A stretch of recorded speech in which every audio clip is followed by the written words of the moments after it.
नमस्कार, आधी आबादी बात नारी की में आप सभी का एक बार फिर से स्वागत है। मैं हूं रश्मि और एक बार फिर हाजिर हूं कुछ ऐसी खबरों के साथ जो सरोकार रखती हैं देश की आधी आबादी यानी कि महिलाओं से।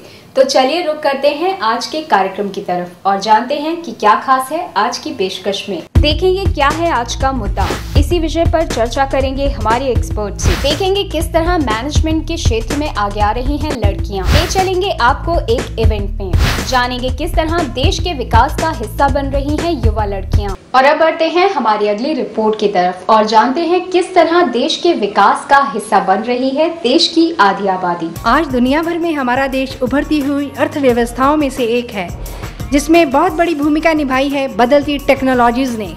यही वजह है इन क्षेत्रों में युवाओं के लिए रोजगार के ढेरों विकल्प सामने आ रहे हैं। इसी को देखते हुए आज ये युवा पीढ़ी इन टेक्निकल संस्थानों की तरफ अपना रुख कर रही है, ताकि अपना करियर बनाने के साथ साथ ये भावी इंजीनियर देश के विकास में भी अपना कंट्रीब्यूशन कर सकें।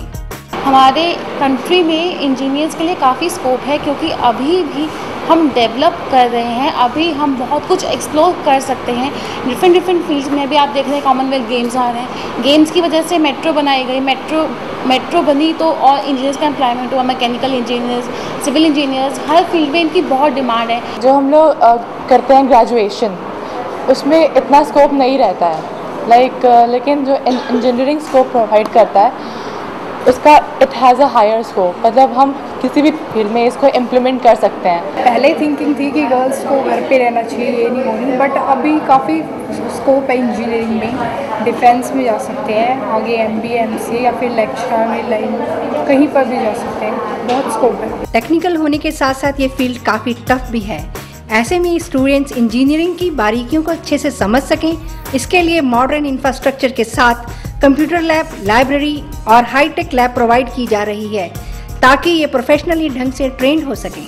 आसपास के जितना इंडस्ट्रियल हब ये बन रहा है तो बहुत से इंजीनियर्स की जरूरत है और इतना इंफ्रास्ट्रक्चर डेवलपमेंट हो रहा है, तो mechanical engineering, civil engineering, computer engineering, EC सभी मेन ब्रांचेज जितने भी हैं वो सभी हैं और MBA है। तो मैं समझता हूँ कि बच्चों को जहाँ पे तकनीकी शिक्षा के अंदर निपुण होना जरूरी है, वहीं अर्थशास्त्र को समझना बहुत ज़रूरी है, बिजनेस को समझना बहुत ज़रूरी है, क्योंकि किसी भी संस्था की या किसी देश की या पूरी दुनिया की जो नींव है आज के बढ़ते हुए कॉम्पिटिटिव युग के अंदर, वो इकोनॉमिक्स के ऊपर टिकी हुई होती है।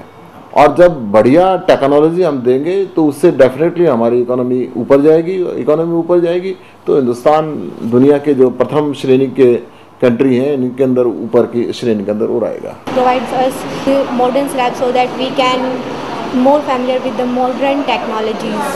बीटेक इंजीनियरिंग का फील्ड हो या कोई भी फील्ड हो, स्कोप स्टूडेंट्स के मेहनत के ऊपर डिपेंड करता है। स्टूडेंट्स जितनी क्वालिटी से पढ़ाई करते हैं, जितना एफर्ट्स डालते हैं, जितना सही मायने में बीटेक करते हैं, उनके लिए हमेशा एवरग्रीन ब्रांच है, एवरग्रीन स्कोप है। आज चाहे कोई भी फील्ड हो, यह ज़रूरी है आप में हर तरह का टैलेंट हो और आप इंडस्ट्री के हिसाब से फिट हों। यही वजह है स्टडी के साथ साथ स्टूडेंट्स की कम्युनिकेशन स्किल्स और पर्सनालिटी डेवलपमेंट पर भी ध्यान दिया जा रहा है। साथ ही सेमिनार्स, इंडस्ट्रियल विजिट्स जैसी एक्टिविटीज़ के जरिए उन्हें प्रैक्टिकली ट्रेन भी किया जा रहा है। हमारी कम्युनिकेशन स्किल्स हैं वो बहुत ज़्यादा इम्पॉर्टेंट है, क्योंकि जब आप इंटरव्यू देने जाते हैं तो बाकी चीज़ बाद में देखते हैं, वो आपकी पर्सनैलिटी और कम्युनिकेशन स्किल्स पे ज़्यादा डिपेंड करता है। तो these things are more important. Actually practical knowledge तो आज के टाइम में बहुत ज़रूरी है, क्योंकि प्रैक्टिकल से ही हम चीज़ें इन्वेंशन करते हैं, तो इसलिए प्रैक्टिकल नॉलेज तो हमेशा होनी चाहिए। देखिए, हिंदुस्तान के अंदर ना किसी भी टाइप के रिसोर्सेज की कमी नहीं है, चाहे वो नेचुरल रिसोर्सेज हो या ह्यूमन रिसोर्सेज हो। कमी है तो हम उसको बेटर यूटिलाइज नहीं कर पाते, और बेटर यूटिलाइजेशन के लिए शिक्षा की ज़रूरत है।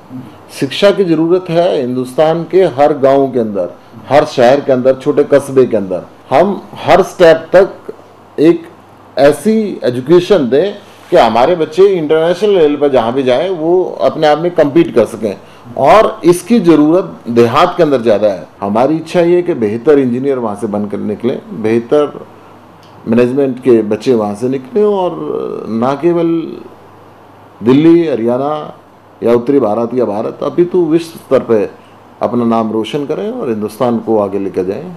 पर्सनैलिटी बहुत इम्पोर्टेंट होती है प्रोफेशनल एरिया में जाने के लिए। वहाँ पे हमें सबसे मिलना जुलना पड़ता है, अपनी खुद की भी एक पर्सनैलिटी होनी चाहिए। जो प्रैक्टिकल में हम करते हैं उसका हमें बेस्ट नॉलेज नहीं हो पाता है और उसकी वजह से काफ़ी सारे जो सिर्फ थियोरेटिकल आगे बढ़ते हैं बट वो जब finding the job after getting the job वो ज़्यादा सक्सीड नहीं हो पाते। बच्चों के लिए बहुत ज़रूरी है कि उन्हें इस बात का ज्ञान हो कि इंडस्ट्री में क्या क्या प्रैक्टिसेस अभी यूज़ हो रही हैं और क्या क्या उन्हें एम्प्लॉयमेंट के बाद फेस करना पड़ेगा। इसलिए इंजीनियरिंग में जनरली इंडस्ट्री से फैकल्टी मंगवाते हैं ताकि वो इंडस्ट्री का सिनेरियो उनके सामने पेश कर सकें। उनकी हर तरह की डेवलपमेंट के लिए भी प्रयास करते हैं। उनको स्पोर्ट्स फैसिलिटी दी जाती है, कल्चरल इवेंट्स में पार्ट लेने के लिए प्रोत्साहित किया जाता है, ट्रेनिंग का इंतज़ाम किया जाता है ताकि वो अपना सर्वांगीण विकास कर सकें। आज देश की 60% से ज़्यादा आबादी कहीं ना कहीं एजुकेशन से जुड़ी है और ये ज़रूरी है कि देश की डेवलपमेंट के लिए इसे और अधिक बढ़ाया जाए। ऐसे में इन स्टूडेंट्स को हाई स्टडीज़ करवा रहे ये संस्थान देश के विकास के साथ देश की युवा पीढ़ी को भी नई दिशा दे रहे हैं।